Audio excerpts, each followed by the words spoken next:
Outside Montreal Police Headquarters, a message of support for Mamadi Camara.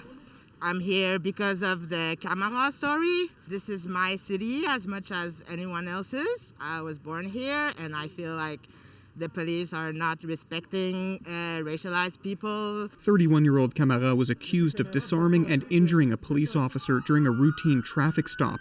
Camara, a PhD student, maintained his innocence but spent 6 nights in jail. After new evidence emerged this week, the charges were stayed, a moment of relief for family gathered at the courthouse, including his wife, who's pregnant with twins.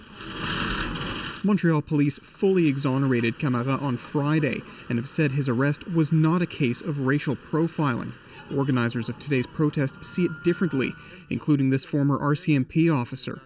If he had shot with the firearm, there will be traces of gunpowder. You can verify that right away. If there's no traces of gunpowder, well, you know he's not your prime suspect, right? So perhaps it's not racial profiling for the beginning, but at the end of it, clearly there's something that has to do with the color of his skin. Those at today's protest decried other cases of alleged racial profiling and violence against Black Montrealers like Bonnie Jean-Pierre. In 2016, he was struck in the head by a plastic bullet while trying to flee through a window during a drug raid. Jean-Pierre fell 2.5 meters and died a few days later. This week, the officer who fired the plastic bullet was found not guilty of manslaughter.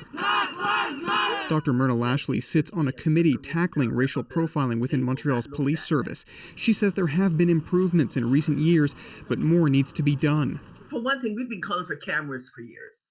They've got to wear the body cameras, and they've got to be cameras on the car, cameras on the body. Montreal's police chief publicly apologized to Camara for his ordeal, but we don't yet know if he's done so in person.